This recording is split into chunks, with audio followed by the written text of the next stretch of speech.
Hi, my name's Dave, and you're listening to episode 69 of On the Bench, the podcast for scale modelers, by scale modelers, all about scale models. And in this episode, Ian and Julian are going to be joining me to look at the year in review and what a fantastic and exciting year it's been in the modelling world. And of course, this episode is being brought to you by the generous support of our Patreon supporters, who without we couldn't continue to do this show.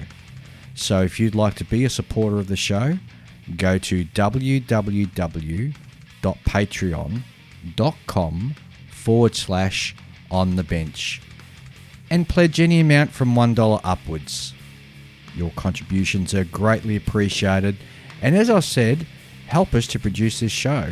So thank you very much for all your support through 2019. The Scale Modelers Supply Lacquer Paints are a new and exciting range of paints specifically designed for the scale modeler. SMS paints have been formulated for airbrush use on a variety of scale model mediums, such as plastics, resins, and even metal. Being designed for airbrush use, all the guesswork with thinning ratios has been completely eliminated. All you need to do is give the sturdy glass bottle a good shake and then simply pour and spray. And of course, being an acrylic lacquer, they are tough. Much tougher than water-based paints and are very fast drying, giving you more time at the bench. SMS paints have a massive range of colours to choose from that will suit any scale model, including Gunpla, car, science fiction, aircraft, military, and even trains. And did we mention they also do a variety of weathering products, brushes, tools, and accessories? Go and check out the full range and find your local stockist by typing in scalemodeler.com.au or simply punch in SMS paints to your search engine. And hey, great news if you're in the US and Canada, SMS paints are now available through usagundamstore.com. So give SMS paints a try. I know you'll be happy with the result. Okay, and let's get on with the show. And hello and welcome to Ian. Hello, Dave. G'day, listeners. And Julian. Greetings. Greetings, Earthling. I've got some late breaking news. Chris Wallace has just become a $5 Patreon. Good on you, Chris. Thanks, Chris. So, thanks to Chris, this show is being brought to you by Chris Wallace, our latest Patreon supporter. And as you heard at the front of the promo, if you want to be a Patreon supporter and be a really cool guy like Chris, you can do so by going to www.patreon.com/onthebench and donate anything from $1 upwards. And thank you to everybody who supported us this year. It's been a great year, guys. It has been an awesome year. So, what have we all been up to? Let's start with you, Ian. Oh, well, I decided this weekend to repaint the back of Godzilla. But that was looking cool the way it was. It was looking very cool, but I think I went a bit overboard with the blue. Oh, okay. So I've basically repainted his whole black. Did you strip it? Or just just painted it over the top. Just airbrushed over the top and then ran a wash and a dry brush. And there's a few little bits there. I'm going to have a little bit of a glow, but not the whole lot like it was because it just looked a bit silly. Okay. So that's done. Painted his, did the base colour on his claws. Yep. So yeah, he's getting there slowly. Cool. And you helped out Anthony from our friends over in Canada. Oh, he was just asking about how the usage of the Molotow pens, chrome pens. He's getting worried because it's only about 36 days before I fly out. I'm wondering. I've got exactly the same kit. I'm wondering, should I build mine? Ooh, dear. Well, do you want to hold it off until the next the Mooseru Cup Part 2? Yeah, but then I'm building something I like building. Yeah. So what? I thought the Mooseru Cup was you build something out of your comfort zone. Well, I don't recall that. Was that the thing? With the first one, it doesn't have to be part of the second one, does it? That's right. No. I still got to figure out how we're going to judge it when I get over there. Do I take the one you've made? And Yeah, take it with you. pulls apart, I'll put it in a box for you. All right, done. I'll take it over there because I think we're recording over there in front of a live crowd at live? an air museum. Live Watch studio out. audience. Watch out for hecklers. Watch out for them hecklers. That's a good idea. Yeah, I'll take it with me. You'll hear from the background, why does he talk funny? No, why does he talk funny? Hey? Julian. What am I currently working on? Well, what have you been up to since you were last on the show a fortnight ago? Have you finished that Phantom?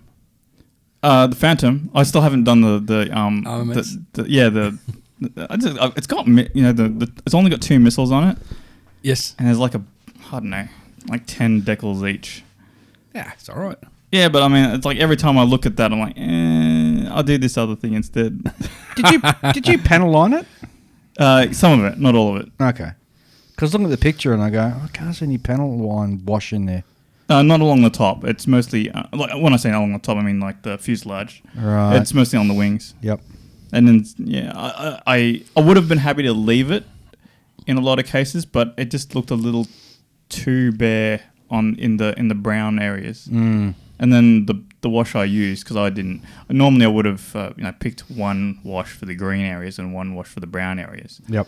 But I just picked one and just sloshed it because I just wanted to get it over with. What colour wash did you use? I used brown for green vehicles from AK Interactive, I think it is. Yes, I know one, yep. Yeah, that's anything green, it's so good. Is it really? Yeah, it really is. Yeah. Oh. But it's too dark for the brown areas. But I put it over that. I'm like, it's a bit too dark, but whatever, it's done. Push it out. Start the new project. Well, it's actually not done because I haven't done the missiles, but it's done as far as the most of it's concerned. I can worry about it until. But you don't have to put missiles on it. No, I will. You don't have to though. I know. Because they didn't go trucking around everywhere with missiles underneath them all the time. No, but I found the exact photo of this particular plane. Yeah. And I'm just putting the ordnance on it as it is in the photo. Oh, speaking of photos, I found my holy grail photo. What's that? I found 2 photos of the scoreboard on the island of the Yorktown.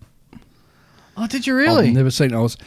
Of all places, I was on Facebook because I'm one of those nerdy people who's a friend of the USS Yorktown, even though I've never been there.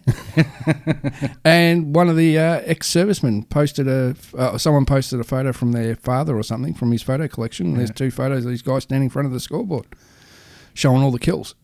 Wow. I've gone, just what I need. Been searching for that for so long. That's what Facebook is good for those really, special, very sort of narrow special interest groups. Yep. And, you can get old people who used to serve on them or used to be in that unit or whatever, digging up old photos and stuff. Yeah. But I find Facebook quite annoying, actually. Yeah. Well, because you can't go back. The search function's really hard. So if somebody's talking about a particular subject in a group, it's hard to go back and find where that subject was. Whereas a forum, you can just type in the search function and you can pull up, Well, you don't even need that. You can just use Google and it'll probably take you there at some point. Yeah, but they don't. And that's, as long as people use the right terminology. And that's where Facebook's so limiting and so annoying. And unfortunately, I reckon we're seeing that forums are sort of slowly sort of dying off. Well, yeah, in a way, because Facebook is free. Yeah, that's one side of it. Right? Yeah. A couple of clicks of the button. You don't create your own have special to, interest group, and you don't have to, worry about being the administrator or looking after it or hosting it somewhere. Yeah, you don't need to worry about ad revenue and. But the downside is it's costs. got a very limited function, and it's only good for sort of there to slang dirt at other people. Yeah. Well, that's for some people like doing that. Yeah. Majority of us don't. Yeah. Well, majority of us are adult enough to. Yeah. Yeah, if something we see on that we scroll down and we see something that we go, I'm not really keen on that, we just keep scrolling. Mm. Yeah, but everything there is designed to tempt you. Yeah, everything. Facebook will put ads in and they'll just try and disguise them as regular posts by other people or something. Yeah, because they watch what you do and they see what websites you've been on. Oh, the algorithms track bang, you. And next thing you know, bang, there's all these ads going. Well, hang on. Yeah. I don't remember searching that, but I remember speaking to someone about it 3 weeks ago, and all of a sudden these ads are coming up about it. 3 weeks ago, I've had a conversation, and 5 minutes later I got on Facebook, and there's ads for the thing I was having a conversation about. So Big Brother is watching. Algorithms and whatever they do, I don't know. It's creepy, man. It's very creepy. It's very creepy. Yeah. So what about you, Dave? What have you been up to? Well, the Centurion that I'm building is just kicking me in the butt. It really is. Really? Yep. The fit is terrible, and I've even had to go back and go to an old forum and look at a couple of build reviews or build reports that other people have done in progress of the builds, and it's definitely my kit that's the problem. It's not me. It's the kit. Yeah. So just parts aren't fitting. I know with that kit, there's a... It's an AFE kit we're yes, talking about, yeah. And I know also with that particular kit, there's a part of the instructions they forgot to put in there. Oh, I've got all the instructions in there. No, there's a part they missed out in printing in the instructions. Oh, is there really? Yeah, I'll chase it up and give it to you. It's basically a section about putting a bunch of bolts in a certain area. Oh, okay. 'Cause I've got a whole heap of aftermarket stuff that I'm going to, hang off it and all this, but I'm at the point now where I've done all the road wheels and everything and got the lower hull assembled. Yep. And just putting the top part on, it just wasn't fitting and I just couldn't figure out what was going wrong. And I need to do some serious trimming and sanding to get it in there. Yep. So I'm going to use my Goodman Super Yeah, I was Sanding. going to say, use Goodman your Super Sanding blocks. Yep. Hey, there's a guy in Australia, Brian from Wargame Miniatures. Wargame Miniatures, who's going to be carrying the Goodman Super Sanding blocks. Ah. So no That's longer great. do we have to sort of wait for Anthony to post them out to us. We can get them directly from someone here in Australia. So. Because being a one-man show, he'd be under the pump getting them all out too. Yeah. And Brian, being a local guy, he's supported us quite a bit. Yes, given us a yes, whole heap of he gear to does, show yes. off. So, So good on you, Brian. It was Brian. Oh, I've forgotten the name of his site now. Wargame Miniatures. Wargaming Miniatures. That's right. Yes, .com. Wargame Miniatures. Yeah. Yes. So that's really cool. Yes. Speaking of AFE Club, Yes. so I've been having a bit of trouble with my AFE Club kit. Which one are you building? Oh, that big thing. Yeah, the LVT P5. That sounds. You were telling me about this the other That week. sounds so. What'd you say? It was a? LVT P-5. Is that like some one of those gender revelations or something? Is it? No. No, it's basically like a big block of cheese. Oh, I know carries the one. people. Yeah. It's like the American smaller version of a Java Sandcrawler. Sandcrawler, yeah. The US Marines use this to get the troops from across the beach. Yes. Mm. And then they drove around. And what's the problem with it, Julian? Oh, well, I think Besides being AFE Club. I think I mentioned last time that the actual roof part of this, because you got it's a large big block of a thing, so they give you like the two sides, the front, the rear, and the door, and the top, right? So you got the top, and the top's actually like a millimeter too short. Really? Yeah, so I filled it in with card, Yes. right? Well, you can do. Yeah, and I decided like I was going to build that because I figured it'd be a good place to start rather than following the instructions, which gets you to glue on all the sort of road wheels and everything like that, because they're like a torsion bar suspension, but Yes. they're like it's a bit like a caterpillar. Like there's lots of little wheels, kind of thing. Like a Churchill tank Churchill almost. tank. Yeah. Yeah, well, actually not quite that small, but they're sort of medium sized. Yeah. But there's a lot of them, and there's anyway. The idea is that you glue them on, and then you glue the sides of the vehicle on, and it captures those Wheels in place so Yes. they don't fall off. Yep. yeah, which is really annoying. Because you got to paint them all Yeah. while they're half enclosed. Well, no, I'm not going to necessarily do it that way. Really. You're just painting what can be seen. Yeah, sort of. I've got the wheels turn, right? Because each of the sort of arms for each wheel is a separate piece. Mm-hmm. So I've made it so that the wheels can turn. And Yes. I'll be able to rotate them to get to all the places I need to get Right. to. But it may not matter in the end because I still have to put the tracks on because the tracks are also captive. You're going to put it on a base? I may not put it on a base. I reckon you should. It- Breaching the water. Coming out of the water. It is a base. Well, all right? you know what you could do to get around this problem? Just waterline it. Yeah. Stop that. That's Right. exactly what I was thinking. Just waterline it. No, I mean like these are sort of like I wouldn't say this is that big a deal. It's just part and parcel with like the sort of every armor kit has a sort of different way of tackling the tracks and wheels and things like that. And sometimes you can do it separate. Sometimes it's much easier just to glue it all together and just paint it after. Yeah. I mean, how would you tackle say a Sherman where you've got captive wheels inside a bogie? So you have to glue all that up together and then paint it after. See, I'd paint the wheels individually, then paint the thing and then assemble it pre-painted. Okay, so how are you going to clean up the seam lines when you've closed up that bogie? Well, it's still pre-painted, so I'll just clean the seam lines. And speaking of which, we have some listener mail for you as well from our good friend Tony that talks about seam lines. But I'd do it that way. I'd pre-paint it and then close it up. In fact, I'd probably close it up and tape it, get rid of much of the seam line, then paint it, then glue it, then go over it again and just touch up with paint. See, that's how I would have tackled it when I first started doing armour. But now I just glue the whole thing up and I'm just going to brush paint the rubber onto the wheels. Yeah, see, I'm too much of a perfectionist to do that. I don't know. With 9 out of 10 times when I do armour kits and do the rubber, I always paint them, hand paint them. No, I airbrush. I did that for the Sheridan. I've done it for the Centurion.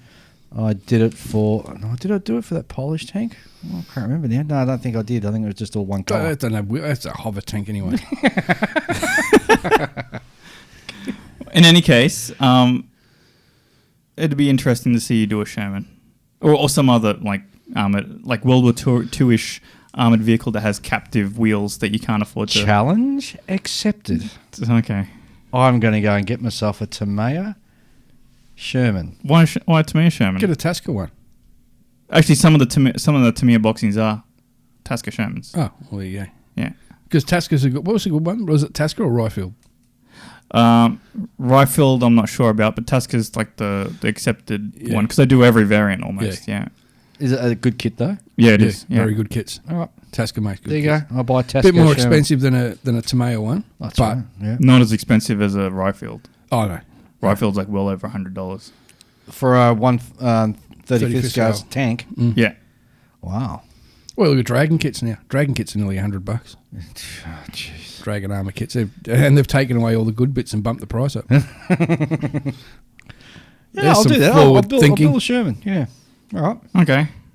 It's going to be fun. Or alternatively, if you wanted to, you could also build the Tamiya M10 tank destroyer.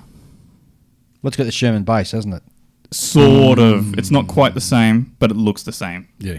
I think it's a bit longer, isn't it? Well, it's got the sort of angled sides.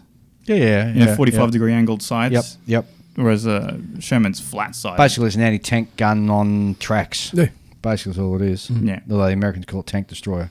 Yeah. Well, they did lighten it in lots of different places. So it was fast. They took armor off the bottom of it. Yeah. It was fast. Well, it was faster. It was fast. It wasn't that fast. Fast than the Tiger. Well, Fast than the Panther. Well, it was superseded by the M18 tank destroyer. The true tank destroyer. The Hellcat. Yeah. The one that drives at 80 kilometers an hour. Yeah, those things are lightning fast. You know, if you actually look sort of like at the timeline, there's not between. There's like the BT5, BT7, the Russian tank, right? That's fast.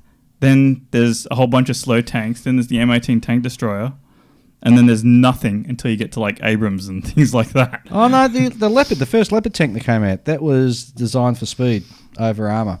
Yeah, that's true. Yeah, it didn't have a whole lot of armor, did it? Well, it had enough to sort of survive the battlefield, but it was designed to be fast. There you go. Interesting. Should we get a listener, Mark? We had some really cool stuff in. Have we? Excellent. Yeah. Alrighty. Sounds like a plan. Here we go. Joe Middleton writes, "Hello, gents. I'm writing from the UK and wanted to say that I love the show. Thanks. I found On the Bench a few months back just as weather was turning rubbish and it had inspired me to get back into plastic modelling. The timing was great with my parents returning my childhood stash at about the same time." You're going to love it when a plan comes together. I've really enjoyed getting back into it and picking up some old skills and starting to learn the airbrush properly. Also, during this time, I have been working on the kit in the picture, and he sent a picture of like a little train thingy bob. Just look. Oh, I haven't got it on. I didn't print out the picture. I'll have to maybe put it on Facebook or something. It's like a little shunter. Oh, yeah. Yeah. All those little Airfix kits, is it? Oh, I don't think it's Airfix. No, Airfix did train kits. Yeah. But anyway, Joel goes on to say, also during this time, I've been working on the kit in the picture, which is less than 5 centimetres long and is entirely photo etch, including the gearbox. Open brackets. Well, definitely not FX. Photo etch is my friend. It Close is. brackets. Keep up the good work, Joel. You too, Joel. Well, thanks very much, Joel. Well, as long as he's having fun. Yeah, I mean, not everyone has fun with photo etch, but I do. I do. But if you're past the hatred point, then Yeah. It helps to have good quality photo etch. So a good example of that is if you get a ship from Trumpeter, you open the box up, you chuck away the photo etch and get aftermarket stuff. Yep. have you seen those? They're like it's sort of like the idea of a flat pack model kit that's all made out of like etch metal kind of thing. Yeah, you know? yeah. Yeah, I did. I had one of them. I made one for me mum. Since my mum's a Dutchie, I made her a windmill. It's funny. And she loves it. It's funny you should bring this up. Gee, you must be part Facebook or something. What? Because I was looking at this today, and there was one of the Voyager probe. It's all photo etch. It All looked right. awesome. I've got one still to build. I've got the I've heard they're not very good to build. yeah, they're a bit of a challenge because it's that stainless photo Yeah, etch, so yep. it's hard. But I've still got. I think it's a I would call it an insect dragonfly All right. to build. Yeah, my sister bought one of these photo. sort of things for me, and I was like, Thanks. What is it? A model of what? I can't remember. I think it might be a Sherman or some other tank. I'll have to check. It's at home somewhere. All right, next up from William, and I'm going to butcher your last name, William. William Jordanger. Just look, Dave. Jordanger. But if you look, I can't read the email then. Really, you don't normally have trouble with words. Oh, that's someone else. Jordanger. Yeah, I thought I got it right. Jord with anger. Okay, so William writes, hello, Dave, Ian and Julian. As Hello. always, another great show. It actually got me considering doing some figures and doing up a small diorama. I love the banter you guys have. It is always entertaining. About the pig war that Dave mentioned last episode. Remember I said there was a war that got kicked off between the US and England over a pig? Oh, yeah. I remember you Yes, talking about well, yes. Well, William's actually written in, he says, I know it's a little off topic for scale models, but since this happened near where I live, I thought I'd chime in, but I'll keep it simple. The war started over an American killing a Brit's pig on San Juan Island in 1859. The pig was found to be rooting around the garden when it was shot. The dust-up was over who would pay for the dead pig, either the farmer for the loss of the pig or the swine herder over the loss of part of the garden. There are a lot of politics involved since San Juan Island is disputed territory between the USA and Great Britain. Words were exchanged and things escalated, and military camps were set up at both ends of the island, which are now both parks that can be visited. Ultimately, the issue was resolved with the pig being the only casualty. The territorial dispute is a result of the Oregon Treaty failing to establish which of the two straits around the San Juan Islands was a dividing line between the US and the then colony of Vancouver Island. The ending result of the war was a joint occupation until international arbitration by the German Emperor Wilhelm I chose the deeper of the two channels as a dividing line in 1872. Some notable people who were there for the confrontation were as follows. Captain George Pickett, who had later resigned from the US Army and signed up with the Confederate Army and is best known for Pickett's charge during the American Civil War battle in Gettysburg. Second Lieutenant Henry Martin Robert, who would later become a general in the US Army during the Civil War and would also publish Robert's Rules of Order. I don't quite know what that is. Must be some military pamphlet. I'd say it'd be a military pamphlet, yes. And lastly, Captain Geoffrey Hornby, who would later become Admiral of the Fleet for Great Britain and in 1869 would circumnavigate the world to demonstrate that the British Navy could reach all corners of the world. Hope this sheds some light on one of the craziest escapades in world military forays. Sincerely, William. Thanks for that, William. That's really Pretty cool, interesting. wasn't it? Yeah. We've been educated. You ever heard of the soup kettle war? The soup kettle war, what was that? Oh, it was going back in the days of the big sailing ships, and I can't remember what nation it was. They tried to invade the Dutch, and the Dutch were ill prepared, and they shot off one cannon, and it landed in the cauldron of soup, and spread the soup over everyone on the ship, and everyone thought they were injured, so they surrendered. There's some bizarre things that go on in wartime. Very bizarre things happening in wartime. Next up from Eugene Suda. I still don't know if I'm pronouncing that right, Eugene. You've got to spell it out for me. Thank you. Poor Dave, he struggles with the English language. Thank you for answering my question about rigging in episode 68 of On the Bench. I have a possible show idea. It is how to build model kits with 3D parts to replace the kit's plastic blobs or so-called parts, like how to attach different media like resin, styrene, and of course photo etch. Mm-hmm. Oh, you're going to love this next paragraph. I'm somewhat like Ian, but sober. A few days ago on Cyber Monday, I purchased not one, but 10 3D parts from Shapeways and Model Monkey. No use in buying one part, and I bought 9 more because shipping was a low. Exactly, yeah, shipping. Shipping was a low flat rate of $5 to his door. Yep. No matter how many kits you buy, so after spending almost $200 on 3D parts, I got it all for about $5 to my door. Well done. I think I may have gone a little bit overboard since I'd never used 3D parts before. You never go overboard.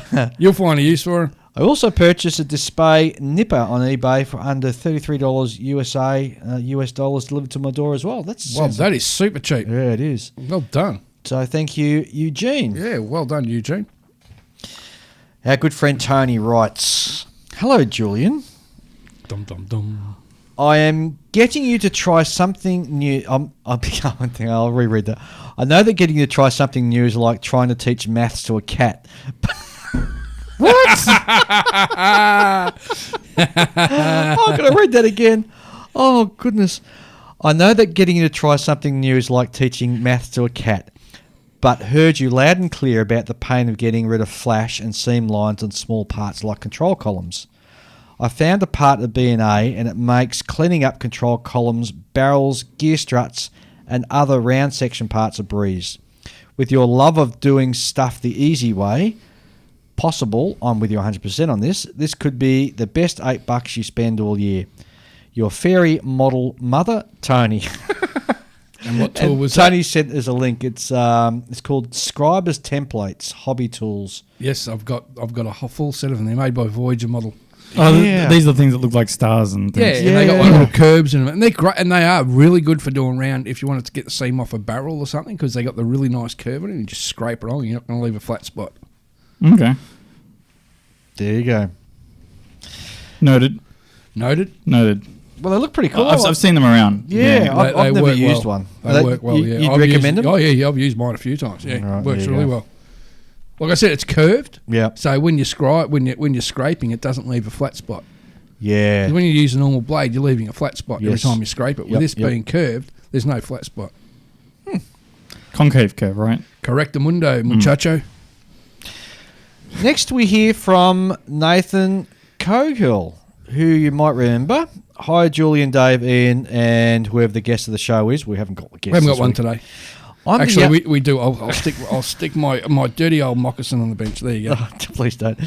I'm the young Scottish lad. I haven't used my airbrush yet. Yes. I haven't used my airbrush yet as I haven't got a respirator. However, Christmas is coming, so I'm hopeful. Just wondering if I get a plug-in for my scale modelling Instagram account called @scale patch scale modeler. I'll spell it out. It's at SCALPACHSCALMODELLER. And just to help with pronunciation, it's called Scale Pooch Scale Modeler. Ah. See, I can't tell because he's Scottish, so I don't know whether to put the emphasis on the word. Anyway, I post every now and again into that Instagram account with whatever I have on the bench. My HMS Victory is coming on, and I will post it when it's finished.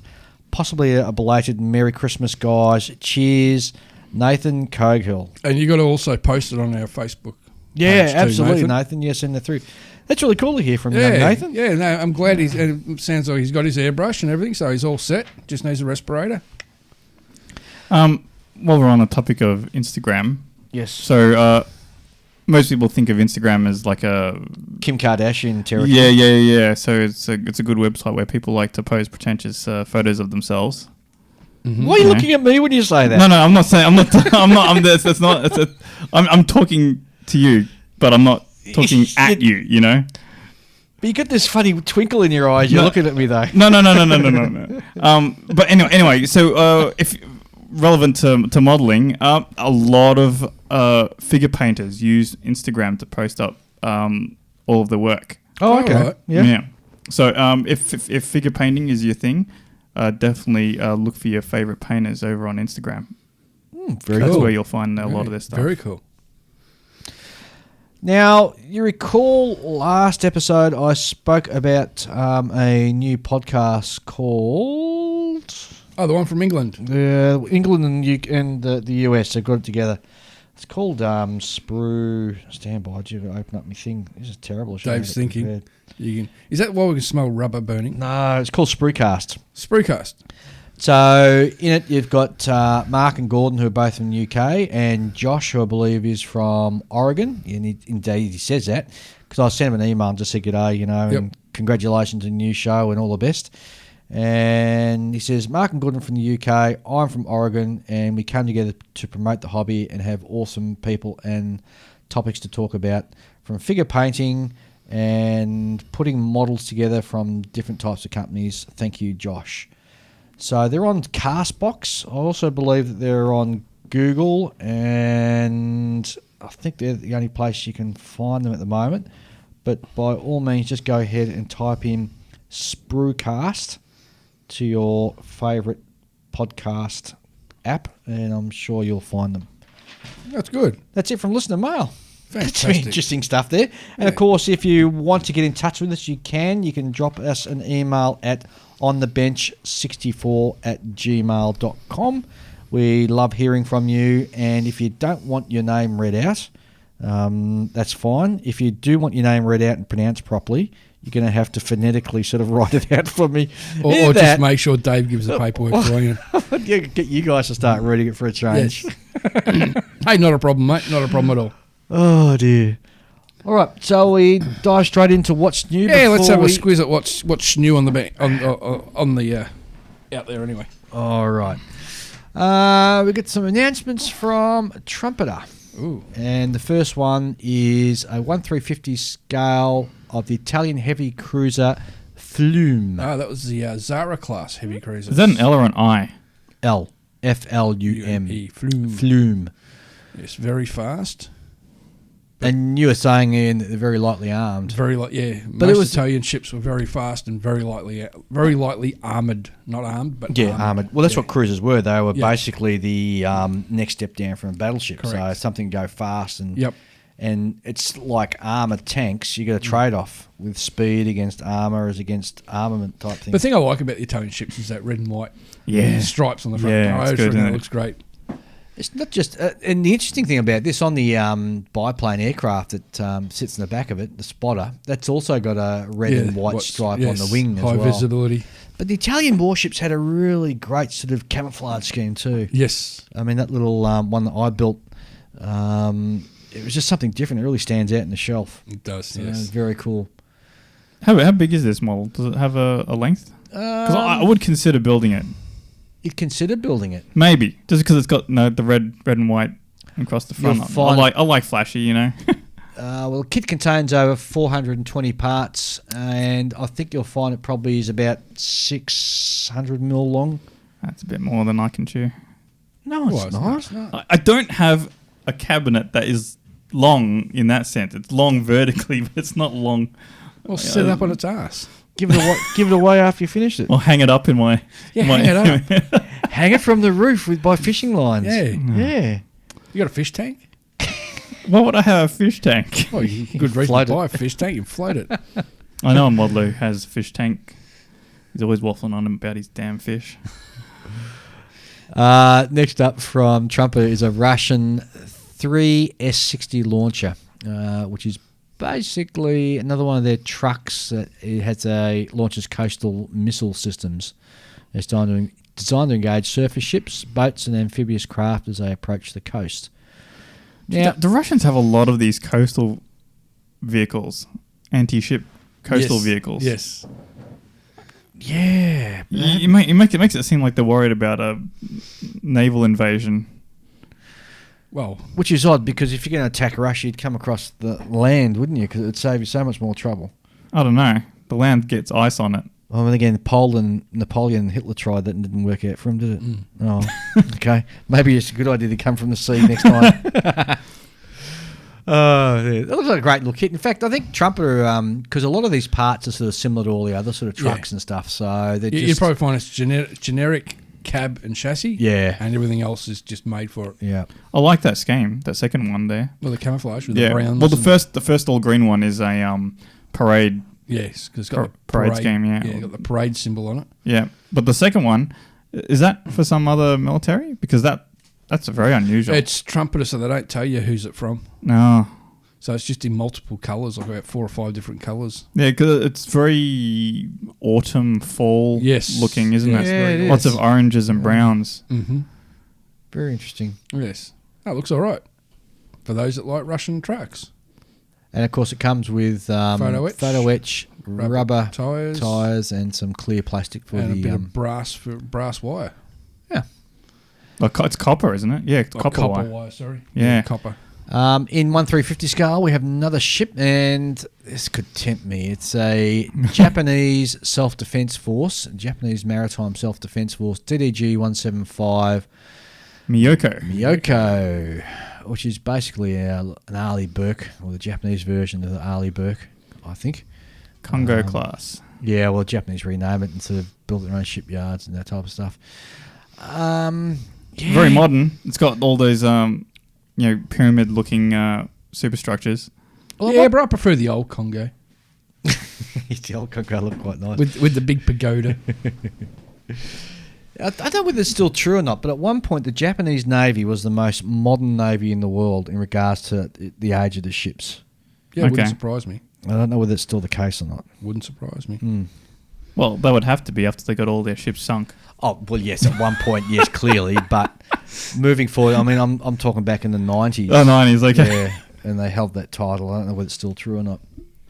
So it'd be very interesting to see. That'd be a nice ship. I like a nice modern ship. Mm. In 1/35th scale, a Russian T-72A model 1979 main battle tank. It's another Russian tank, That's another Russian tank, which yes. we see 2 or 3 new ones every week. Yeah, I know. It's definitely a golden age for people who like building Russian tanks. Like Russian tanks, yes. You know, anywhere from like Have you the seen 50s through to the 80s or something. They're all, you know. Have you seen that footage that's getting around online at the moment? They got some Russian tank with a Rato pack on the side. The what? The Rato pack, rocket assisted takeoff pack on the side.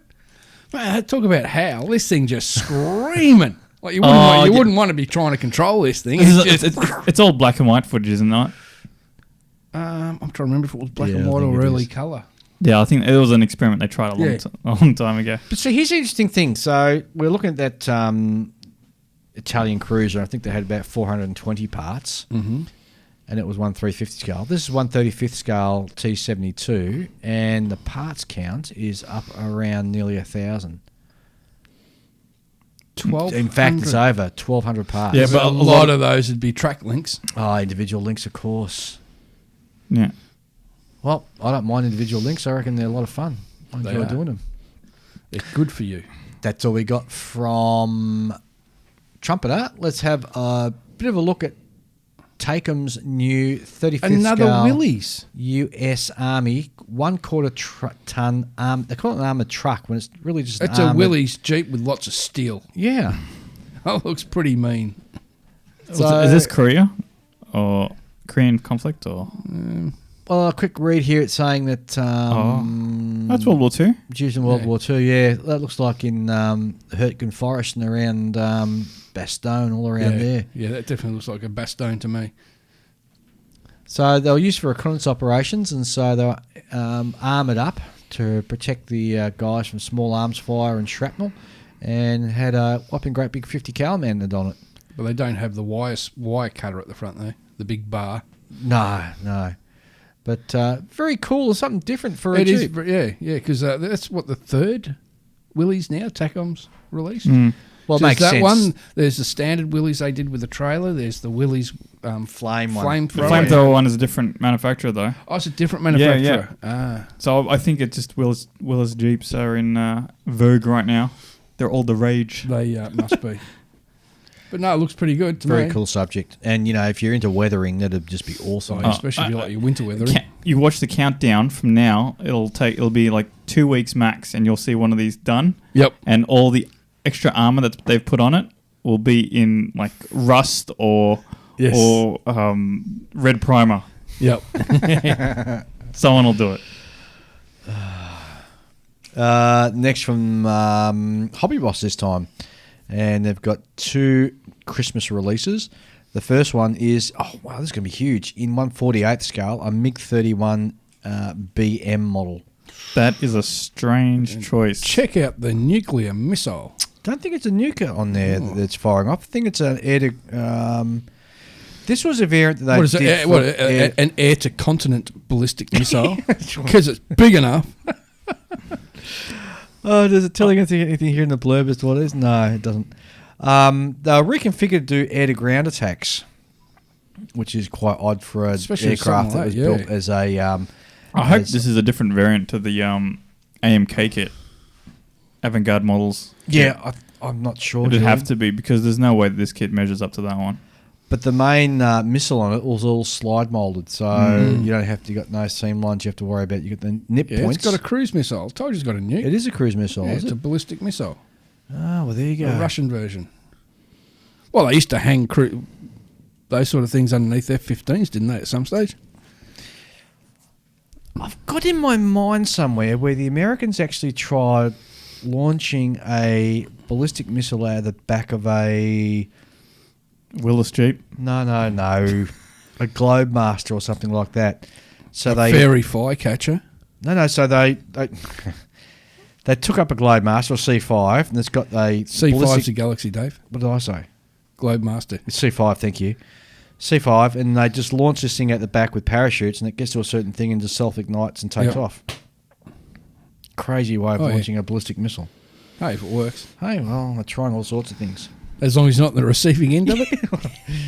That's the main thing. Look at you're out of the way before the thing takes off. So this MiG has over 300 parts. Now, the interesting thing is it must be quite heavy because they're Metal undercarriage. supplying metal undercarriage. But it's got the one thing that I don't like is rubber tyres on aircraft. Yeah. So apparently the AMK models kit has a tendency for its undercarriage to splay out. That would be why they'd have metal undercarriage on these. Yeah, they must have learnt their lesson, or the lesson from another company. That's good. Yeah. If I'm not mistaken, Tamiya, I think I got that Tamiya, right. when Tamiya originally released their 48 scale F-15, the front undercarriage leg was hollow. And there was actually a bit of wire that went all the way through that into the front wheel. Oh, really?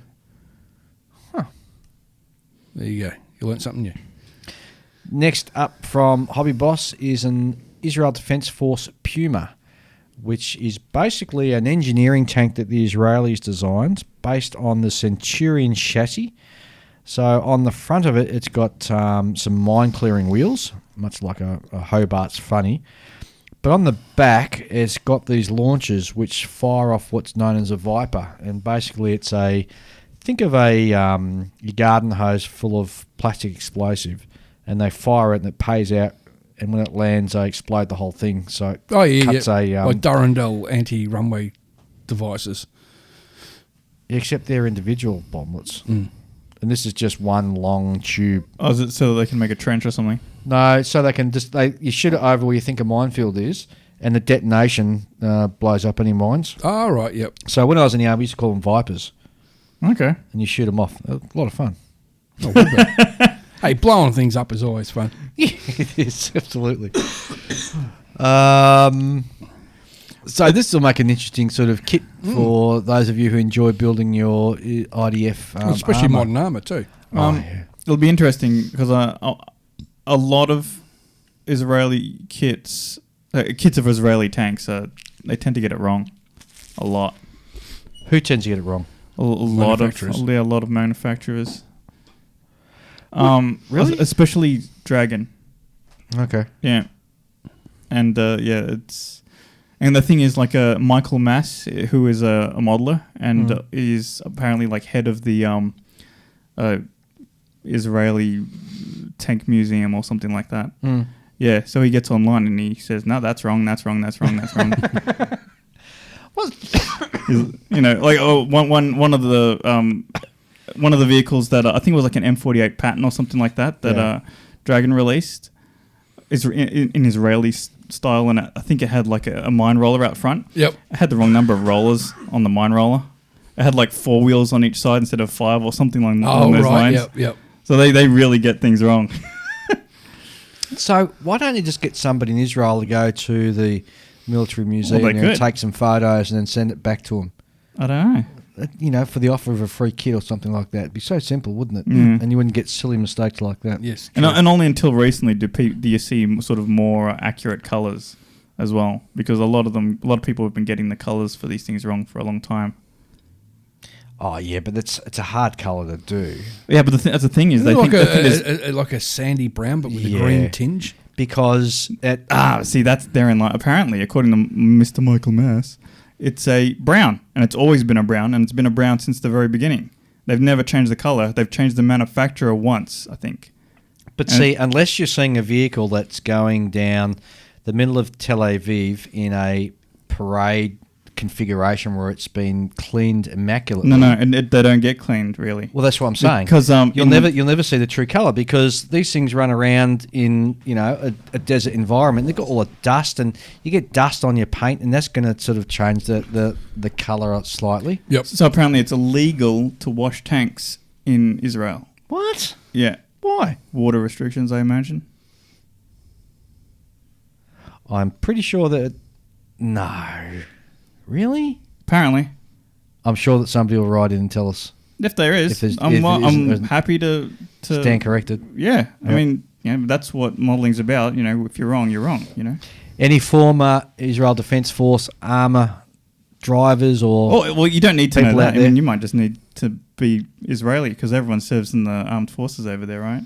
Yeah, but that's like me. I wouldn't have a clue whether we washed our tanks here or not in Australia, because I wasn't a tanker. I was an infantry. Well, in any case, they do collect a lot of dust. And there are photos out there of like, a series of photos showing a tank as it's moving. It moves out of the shadow and into the sun, and it changes colour.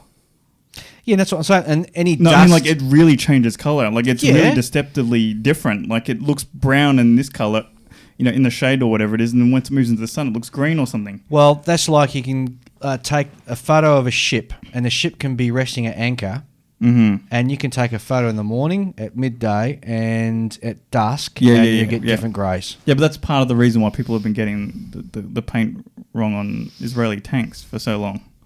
Apparently, they think it's multiple colours, but it's really just one. Well, there you go. We learnt something new. We did. So the model length for that particular tank, the Puma, is 343 centimetres, and there's over 1,200 parts and individual... No, it's 34 centimetres, Dave. What? I said 343 centimetres, didn't I? Yeah. That's millimetres. It's in millimetres, Dave. Oh, it's centimetres. Big-ass tank model, mate. What are you going on about? Oh, millimetres. I think I need another beer. 32 sprues and 1,200 parts is the part count. You either need another beer or you need water. One of the two. Last thing we're going to be looking at is the Life Miniatures have announced a 1/10 scale resin bust containing 28 parts of an MG42 gunner from the Totenkopf division at Kharkov 1943. So for those of you out there who enjoy your figure painting, this would be an excellent subject to do. And there's an awful lot of these sort of busts out there, aren't there? Oh yeah, but it's like you can't be a bust making company unless you've got the German soldier with the machine gun over his shoulder. Yeah, it's very iconic sort of it is very iconic pose, isn't it? And a couple of potato mashers shoved down your jacket. Yep. Yeah. I've got to say, it's a well cast figure. Absolutely. $73 US, and as I said, 26 parts and 1/10 scale. That's huge, isn't it? It's a good size. That'd be very impressive when it's done. Definitely agree. All right, well, that's all I've got for what's new in the modelling world. What about you guys? No, I got Any nothing. news? No? Nothing new from me. No, not really. All right, how about we have a short break and we're back to have a look at the year in review. How's that sound? Sounds like a plan, Dave. All right, we're back shortly.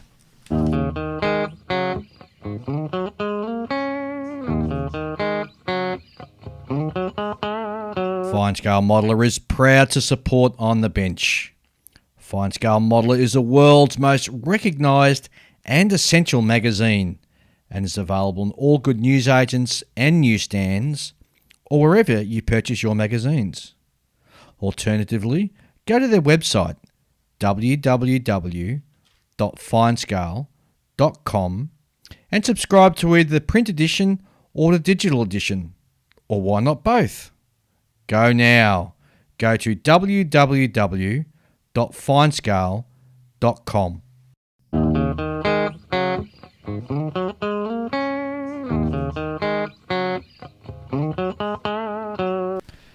And we're back to have a look at the year in review, and 2019 has been a stellar year for me. Me too. Lots of great kits came out. And I've built a lot this year. So Yeah, far. actually, yeah, you really have. Yeah. I know. I've built 2 kits. I've built 3 tanks. I've built 2 kits. Well, when you think about it, because you had the moving and everything, Yes. so you were sort of holding off until you could move, Yeah. right? There was that.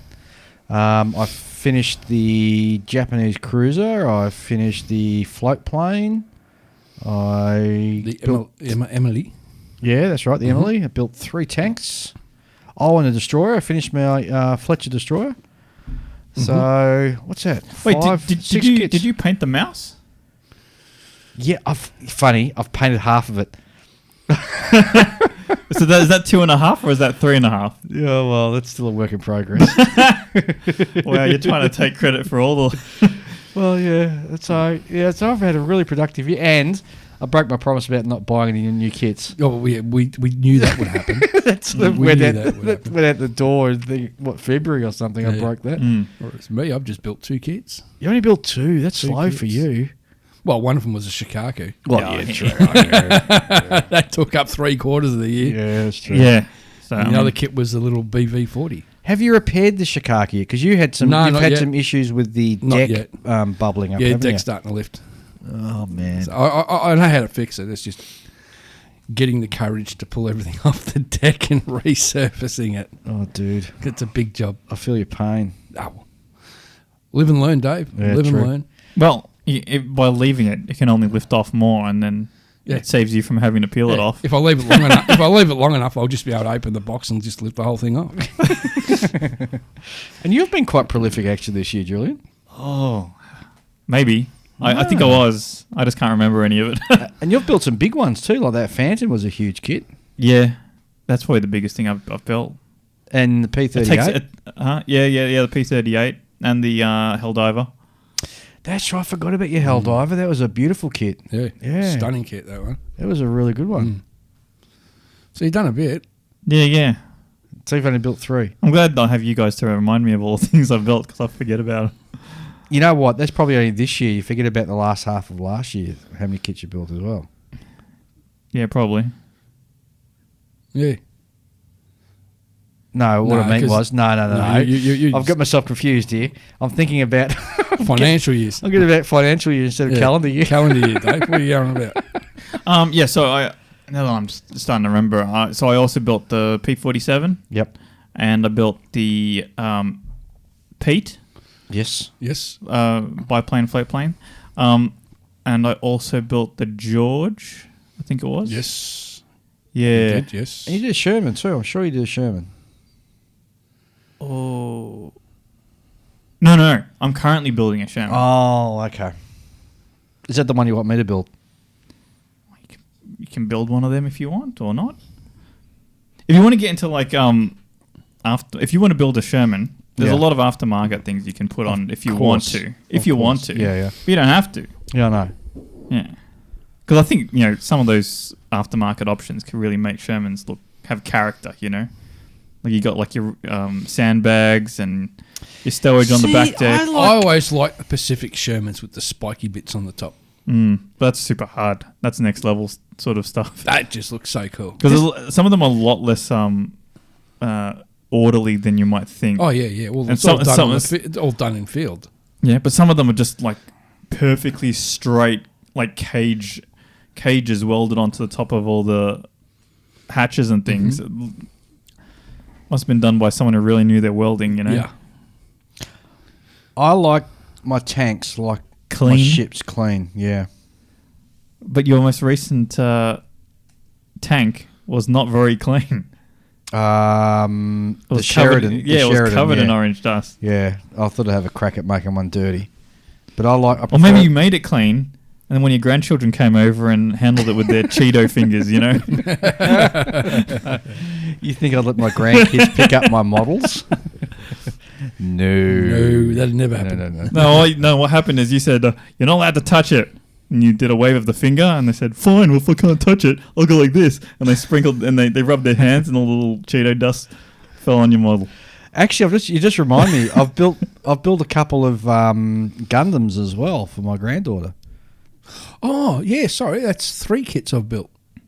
Oh yes, you're right, Ian. Yes, The yes. Musaru Cup. The How did we Musaru- forget it? Yeah, well, exactly. How did I forget that one? So yes, that's 3 kits. Oh, not too bad then. Well, last year was 4. Yeah, well, So I'm down one. you're going down. But then again, the Shikaku I'd probably class as 3 kits. Well, all those individual. No, I aircraft. classify that as more than that, I would think. Yeah, Yeah. I'd say 4 or 5. yeah. Well, considering the amount of work went in it, yeah. Well, think about how many, like, all the brush painting you had to do. Yep. Because, like, airbrushing, you know, as laborious as a lot of people seem to think it is with all the cleaning and mixing and all that sort of stuff, it's really pretty easy once you actually get Yeah. to the painting. And then you compare that to brush painting, which is very time intensive if you want to make sure it's not covered in lots of thick coats of paint and looks like a blob. yeah. And of course, you got to go over it again and again and again with a brush paint, Yeah. with a brush and that. Yeah. I very rarely get a brush now. Very rarely pick a brush. So I brushed painted one of my tanks once to get hard edge camouflage. It was the most infuriating thing I've ever had to do.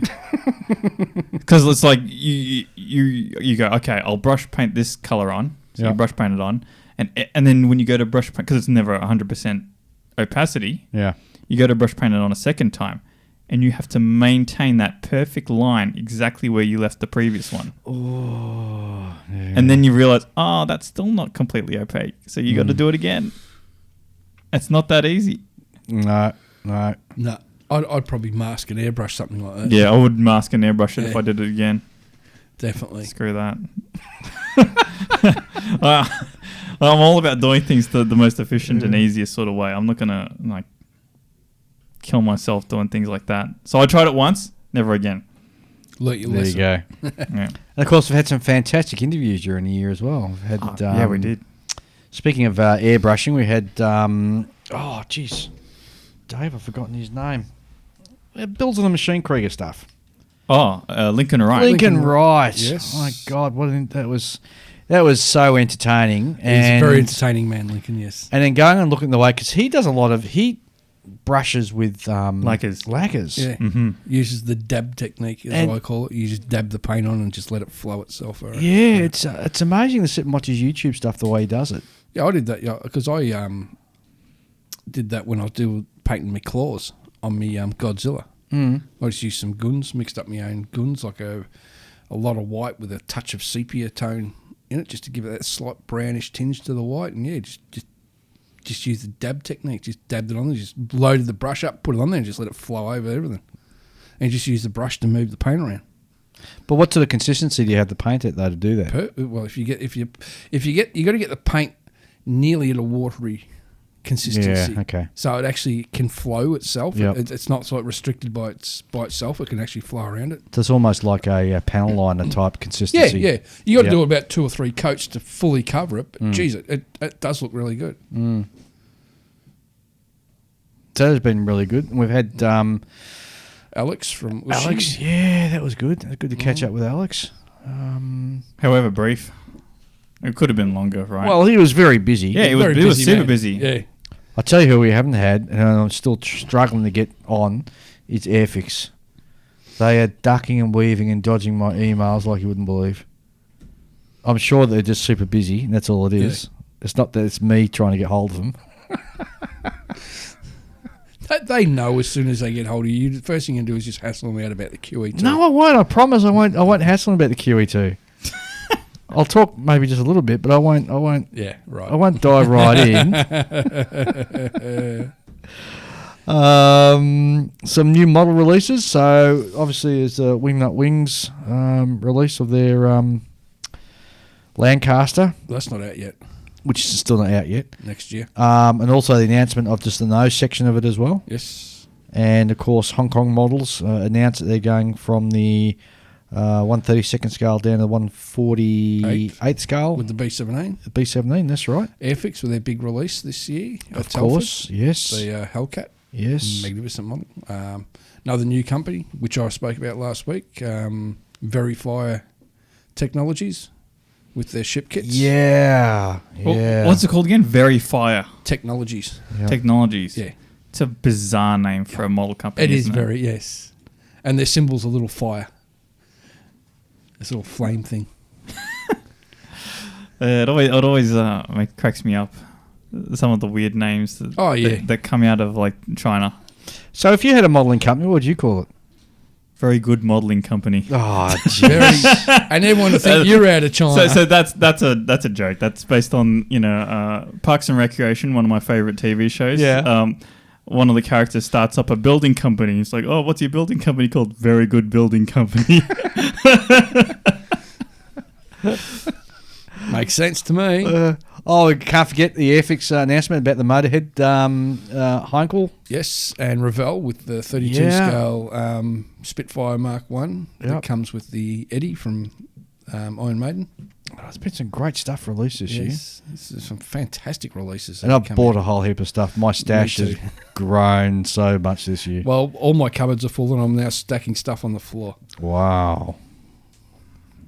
Oh, which means, yeah. Shocking. Have you got it insured? Yeah. But how do you when you buy some new kits and sort of, because you buy some expensive stuff, man. Yeah. So I don't have all the prices, but I have everything on my Excel spreadsheet. So every kit, every accessory for that kit, yep. every decal sheet for that kit is all on an Excel spreadsheet, which is on my home computer, on a memory USB stick, and on my work computer.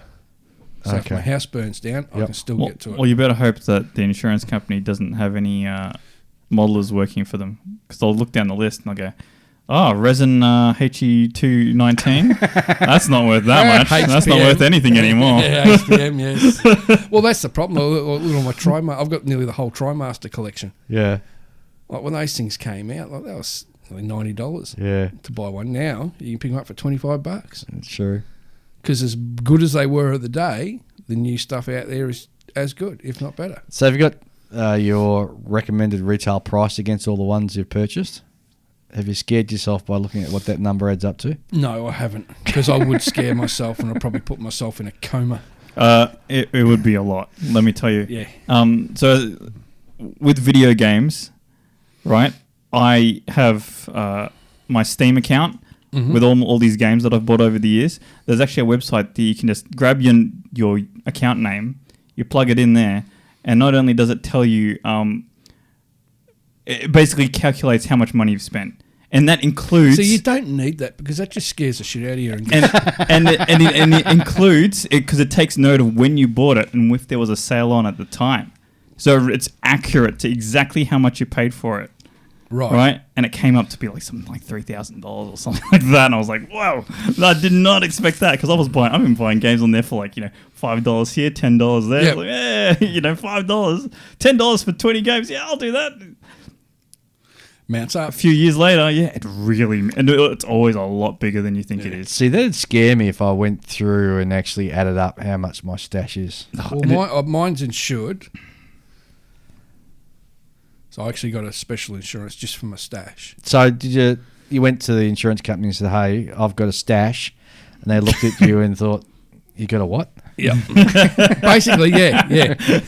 Basically, the conversation was just, the guy at the other end of the desk had one raised eyebrow through most of the conversation. I ended up insuring me stash for about 30.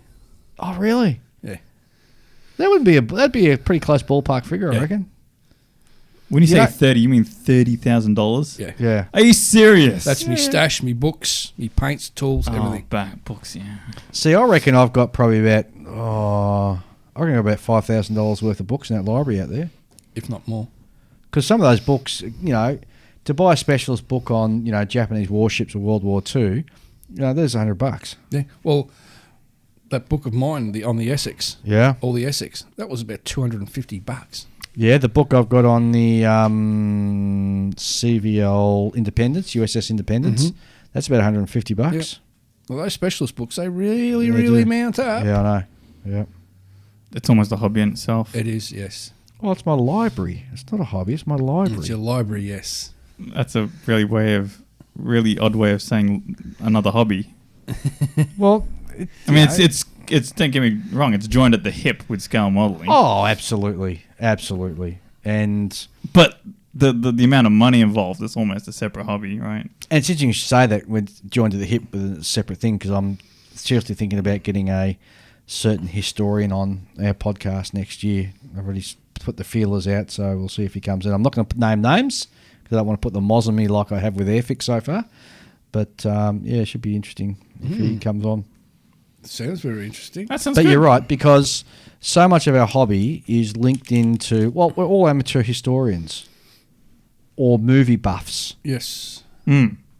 If you look at, the sci-fi guys there, you show me one sci-fi modeler who is not an avid sci-fi movie buff or couldn't tell you the ins and outs of the Millennium Falcon or an X-Wing and all this sort of stuff, and what era the X-Wing was built in and all this sort of stuff. They just know it inside out. Yes.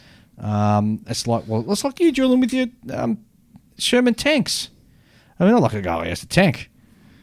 Sure, you go, oh no, that one came from production line in 1943 and it was built in this particular factory. You can tell because I've never said that because I actually don't drill down into things like that unless I find a particular case, right? You're pretty darn close. Yeah, but we've all got everyone's, But what I'm saying got is, their area of expertise. Yeah, exactly right. Yeah. And we're And all also, sort a of, lot of people get into modelling because they have an interest in a certain thing, right? You know, That's how you get into it. and we're all amateur historians in our respective fields that we enjoy building in. Yeah. and part of the reason why there's so many people in Gundam now is because there's bloody 50 years worth of TV series that they've been running. Absolutely. Yes. Absolutely. Yes. That's quite a few generations they've been indoctrinating. And look at how well Gundam's selling. So I think the indoctrination's been working extremely well. Very well. Yeah. Very well. Well, also the internet plays into that. Piracy. Being able to watch TV shows on the internet. Because all Ian and I had when we were growing up, we had, I think, Combat, the TV series, Black Sheep, Yep. McHale's Navy.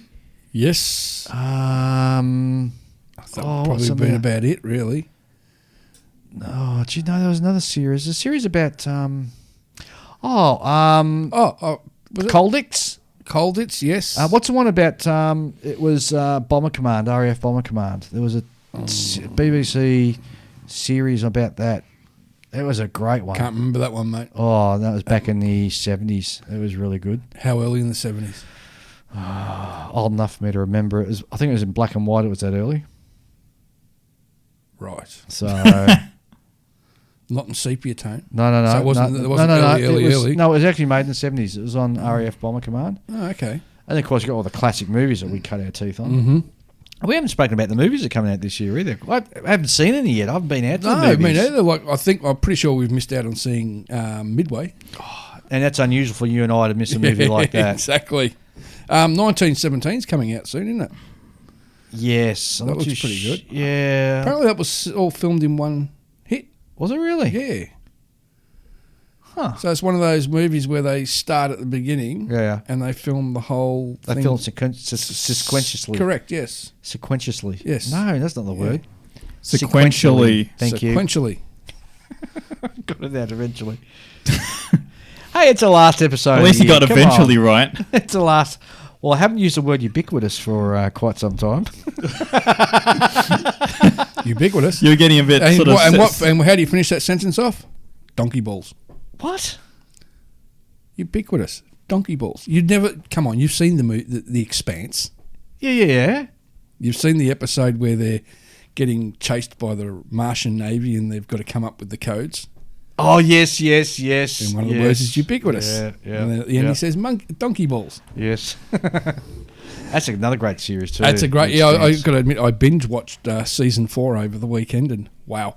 Yeah, I haven't started that yet. Really. Look, I started off by reading the books and loved the books so much. I then got into the show when they started doing it on, I think it was Netflix first. Netflix originally, I think. Yeah, for 3 seasons. And It's they in dumped Amazon it, now. and yeah, got picked up by Amazon. Yeah, it's filmed in Toronto, Yes. in Canada. Yeah. You know what? There's not quite enough modelling sort of kit support for a lot of these sci-fi shows. You can, through Shapeways, get the Touchy, the ship, or the Rocinante, as it's been renamed. I think it's a one-piece resin. Mind you, there's no windows on the thing anyway, which would be pretty cool, because there's a couple of things Shapeways, spaceships that Shapeways makes I still wouldn't want to get my hands on. That's one of them, and the other one has to be the Planet Express ship. Oh, yeah. Because that is one of the coolest spaceships ever. True. Yeah, Shapeway's a way to go. Yeah, I know. They're too expensive, though. Well, I just worry about the finish. I don't think the finish is 100% in some of the 3D printing stuff yet. Well, I got to admit, all the stuff I've bought so far hasn't let me down. Oh, really? Yep. Would you consider buying one of those 3D printers?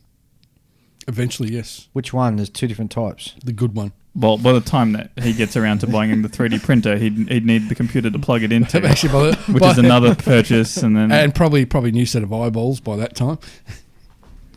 Yeah, maybe. Did you end up buying a new computer?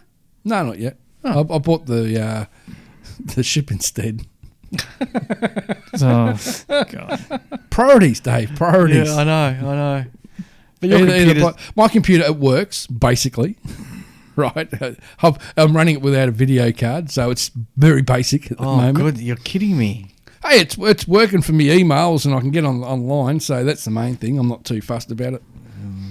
I haven't been playing games for about 12 months, so that doesn't bother me either. So But you got broadband put on your house a couple of weeks ago. yeah, I still use broadband and that, Yeah, I guess so. but I just don't have really, really good video. That's all. It doesn't bother me. I might use my computer to buy stuff, pay me bills, and use it to play music while I'm modelling. Didn't you say you bought a new TV? Yeah, I bought a new telly.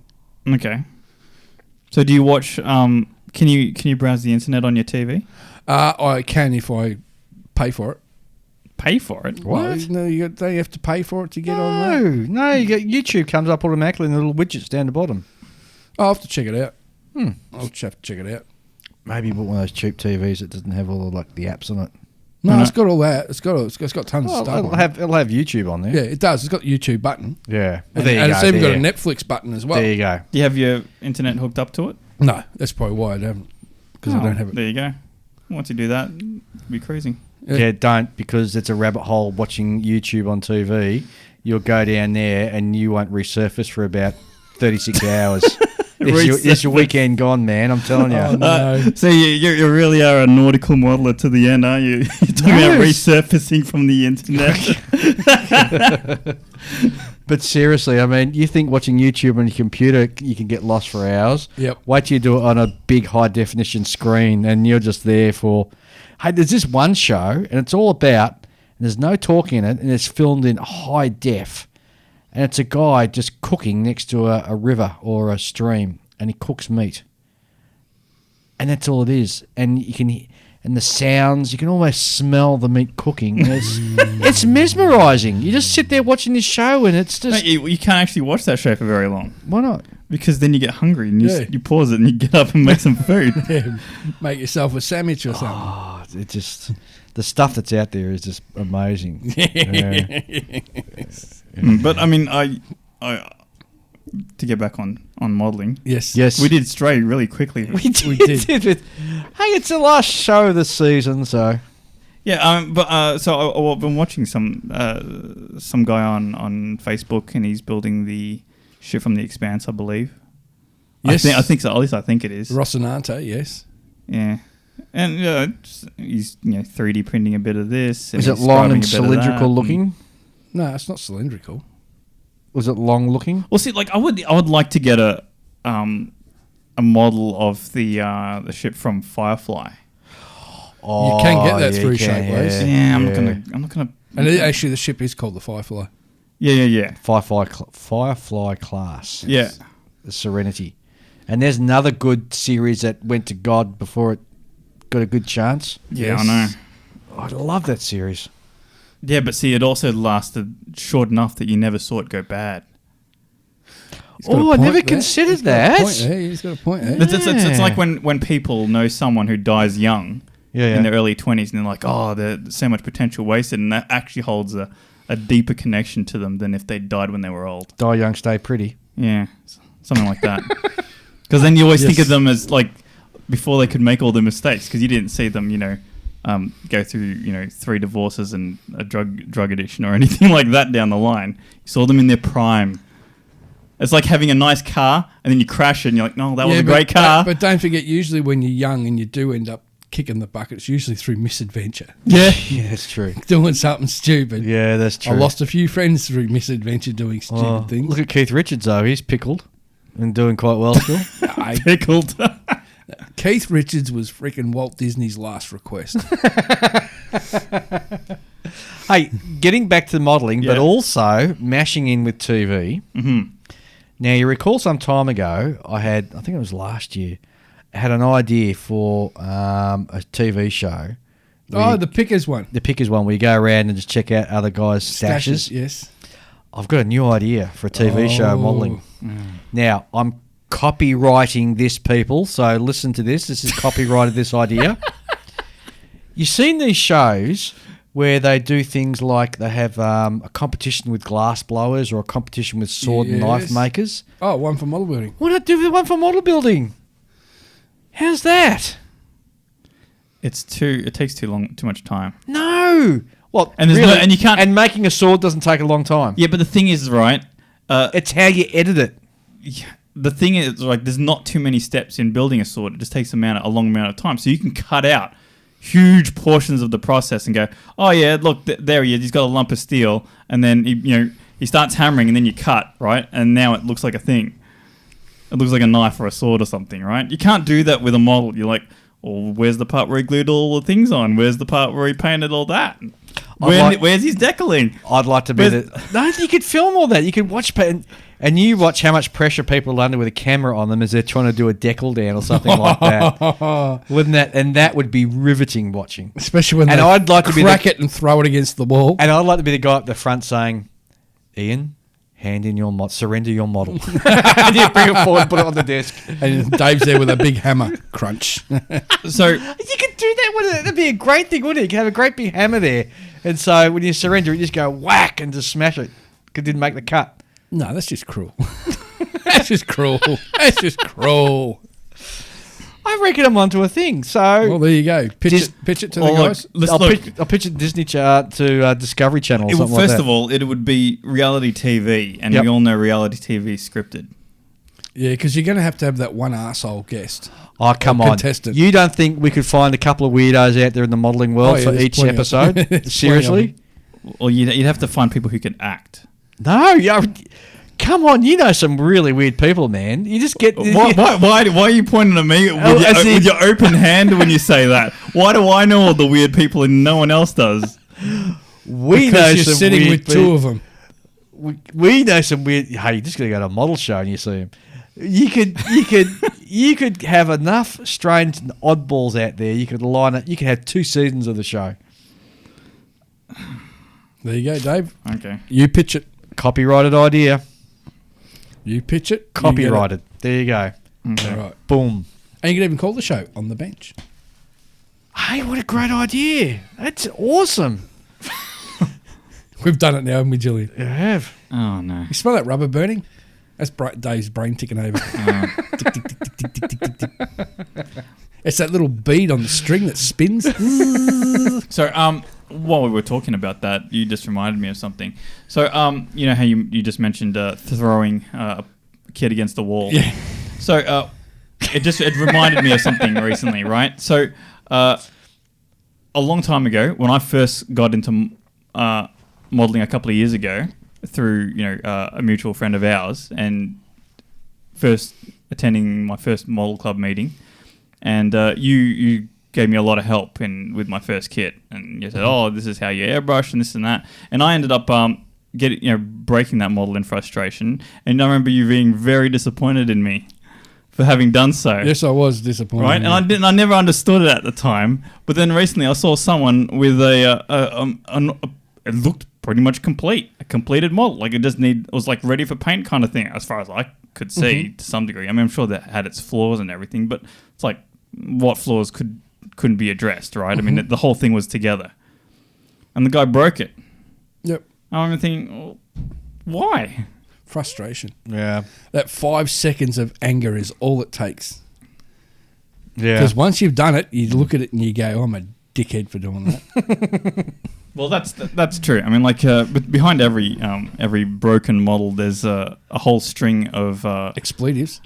Well, all the straws that led up to the camel's back breaking. Broken, yeah. I'm sure every modeler out there has at one point binned a model, though. I've known a couple of models I've binned. What have you binned? I binned a conversion I was working on, which was the FX Mark V, which I was converting to a Mark 5C in 48 scale Spitfire. Okay. My first ever Buffalo got binned. Is that why you... Wait, are you building a Buffalo right?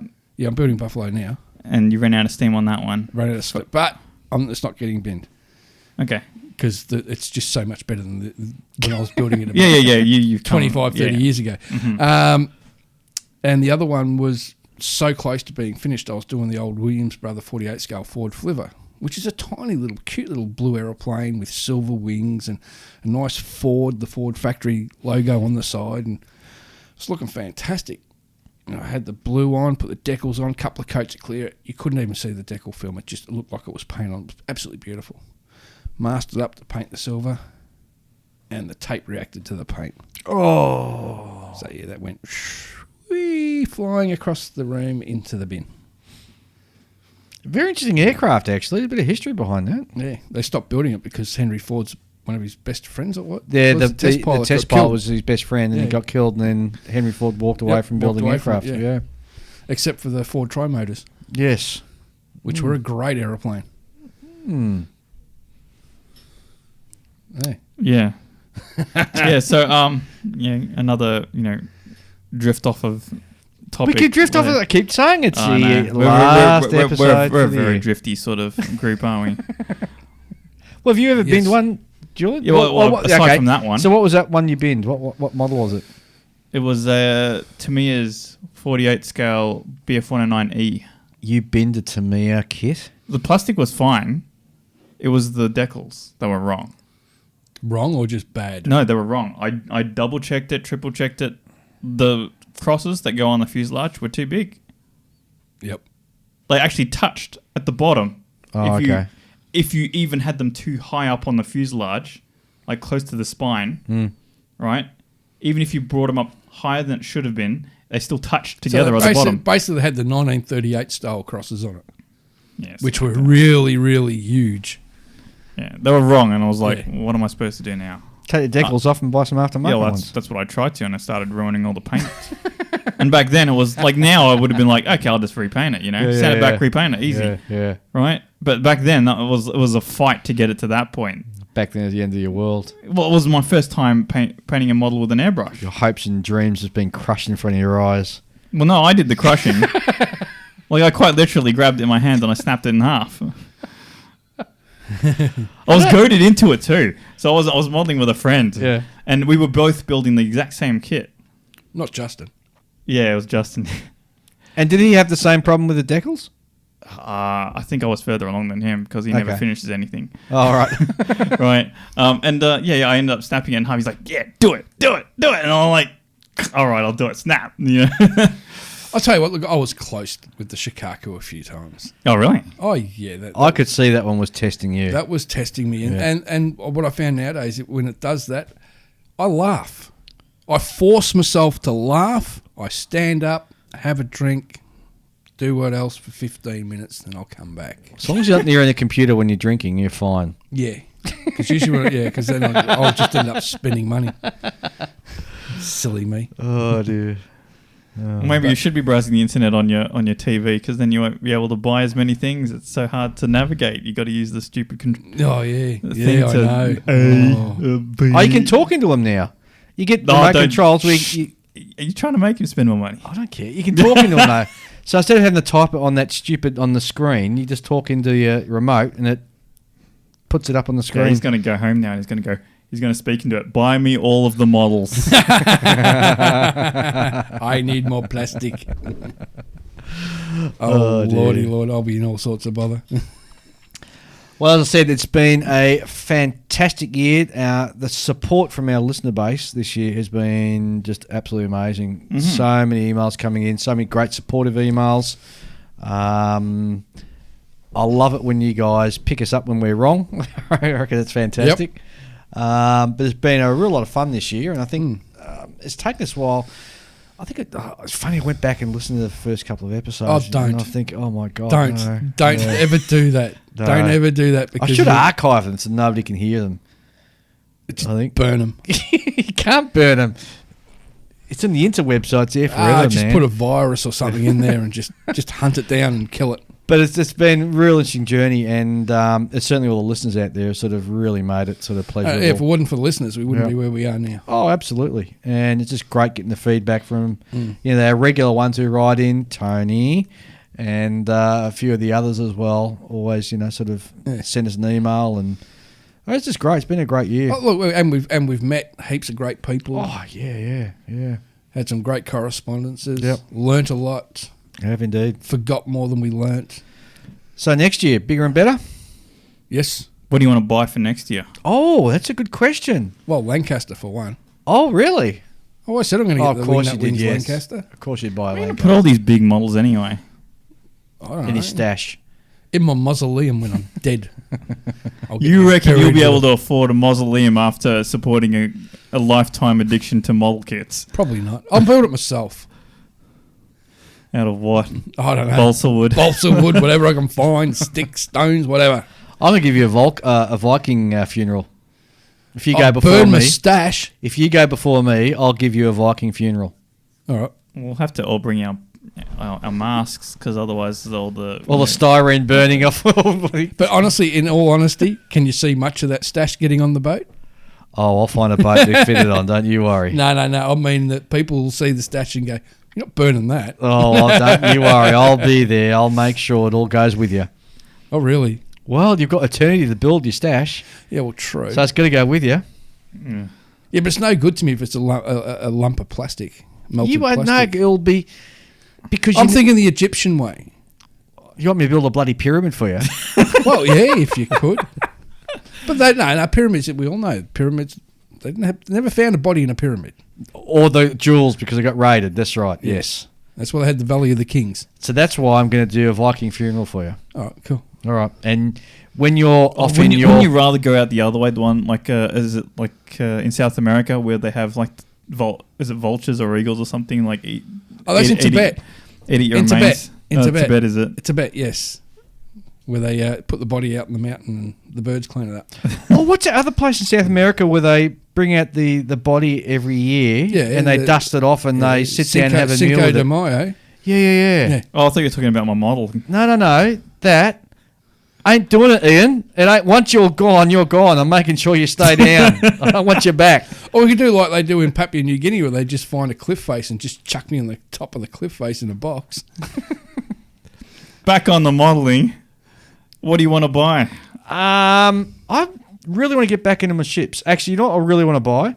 I want to buy that IKEA case I found so I can build my big aircraft carriers. Oh. So I'm thinking that next year I probably will pull back a bit on helping with the club display so I can get back and concentrate after on this one. Yeah.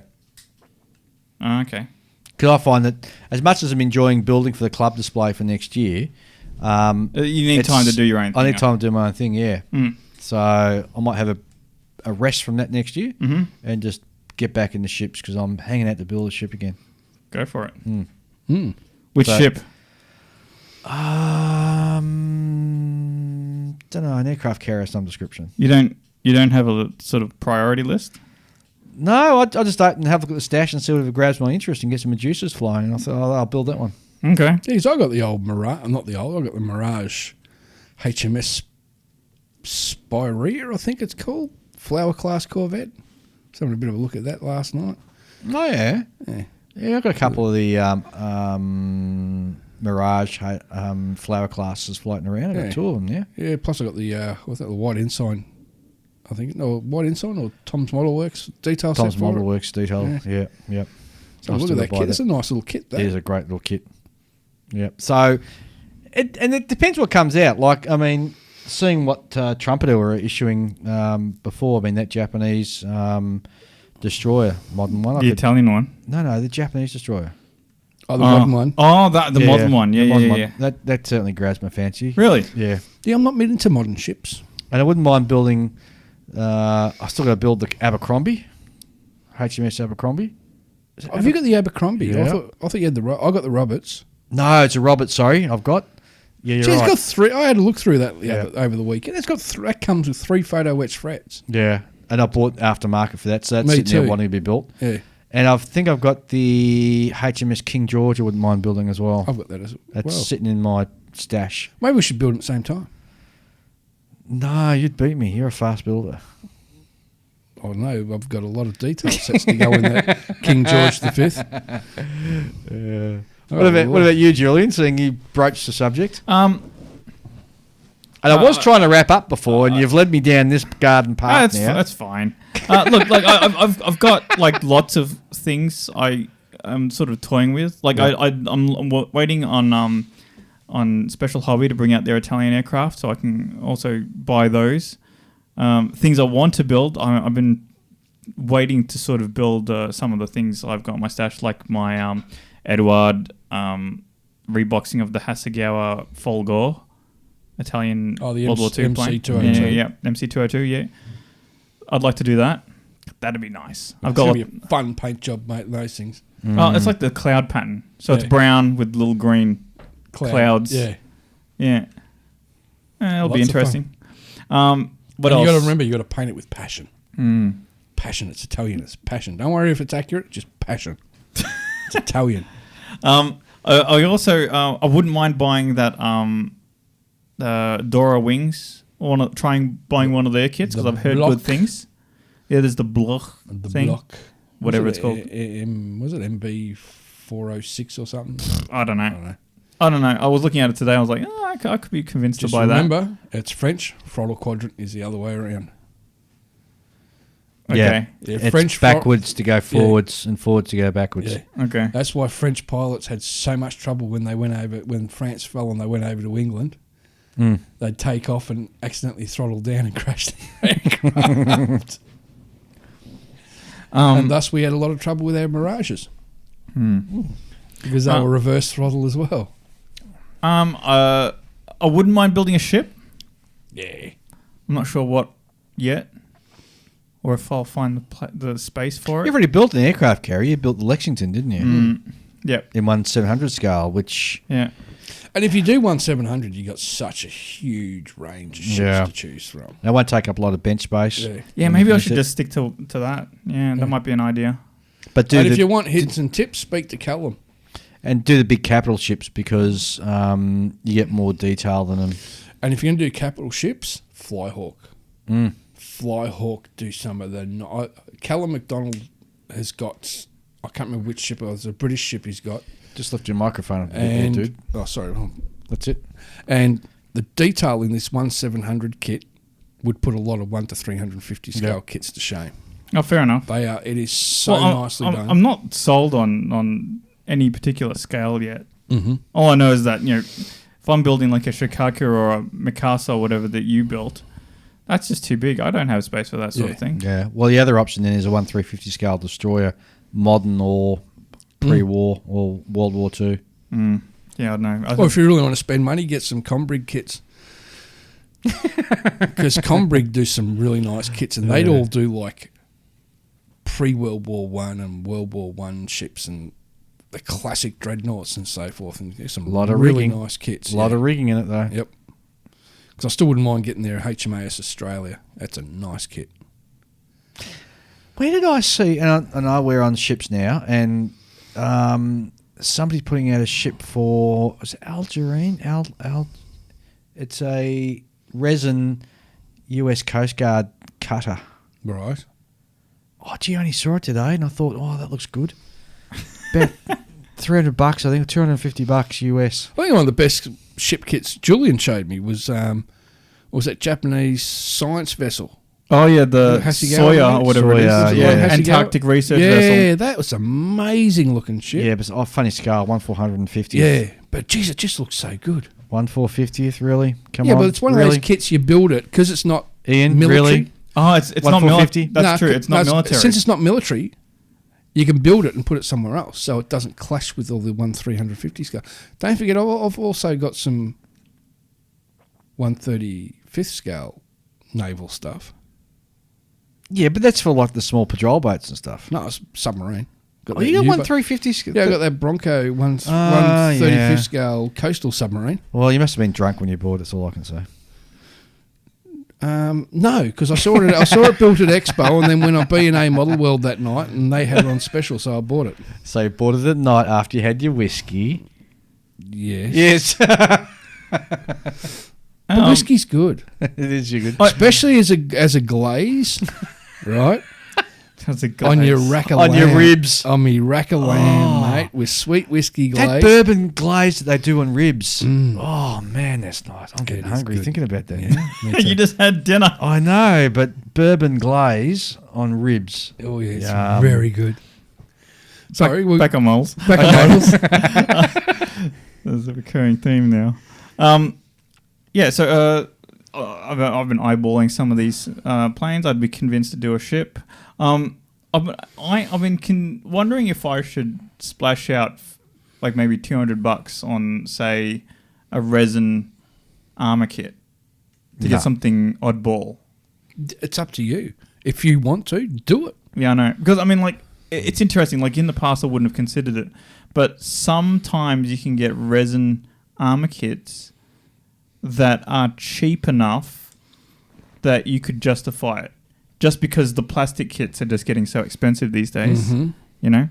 So one of them I was looking at was Blitz, I think it is, a French company, and they do a lot of French armoured vehicles and trucks and things like that. Oh, yeah. Yeah. I was considering one of those. I'm not convinced by it yet, but I could consider buying that. Yeah, one but of then you them. got to start eating baguettes and shit like that, mate. And they got Mate, like very... what's wrong with the French? You got some weird foods, man. Oh, no. No. What, snails? Frog's legs? Hey, That's weird food. anything with garlic and butter, I don't care what it is, tastes nice. Look, I can't talk. I like the taste of a good cooked witchetty grub. Well, there you go. Tastes like almond. There you go. Nutmeggy sort of taste to it. Yeah, very good though. You got to cook them. I tried one raw, and it was No. because you bite down, and it's just this insect. You just get this gooey thing that just shoots down your throat, and you're trying not to Ralph while you're eating it. Whereas if you cook it, it's got some. It doesn't get that squishy bit that goes down your throat. You actually get something to bite on. It's actually really nice. Okay. With a nice crocodile steak on the side, mate. And Oh, crocodile meat has to be the best meat Ooh, ever. yeah. It is this white meat, and it's sort of a cross between chicken and fish. Yes. And it is divine. And the good thing about it is you're eating a predator. yes! How many times can you say, I've eaten a predator? And once again, I'm back on top of the food chain. Yes. Exactly right. I'm eating a predator. Well, you can understand, these things have been around for... before the dinosaurs. Well, 400 million years or... Before the dinosaurs, crocodiles were around. So they're one of the most efficient sort of... That and the shark are the two most efficient sort of top order sort of predators around. Salamanders.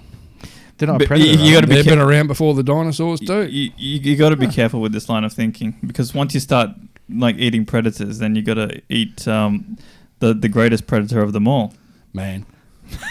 Oh, dude, you're just going off in the wrong tangent. Exactly. I thought It's you were a gonna- slippery slope. I thought you were going to say then you're going to have to start eating panda steaks and stuff like. Yeah, fine. Panda steaks would be very pricey. Yeah, put 'em What, in. that's very strange because it's like pandas are from China, and yet the Chinese love to Hang on. Pandas only eat bamboo. They're not a meat eater. No, but they got meat on them. Yeah, but it's Yeah, still but a weird creature you We were normally wouldn't eat. No, we were talking about eating things that can eat you.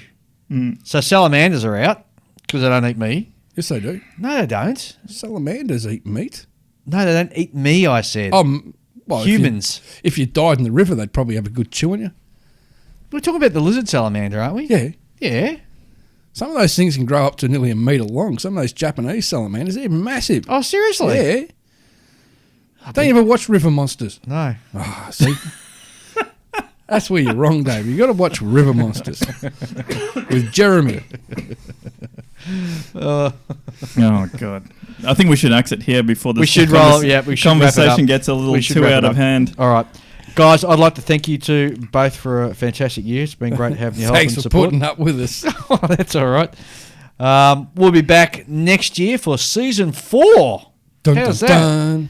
And I think we're recording on New Year's Day, which is going to be really interesting because Ian will be nursing his hangover And Dave will have to drive me. and I'll have to pick you up. So, sign-offs. Come on, Julian. You must have a sign-off organised by now.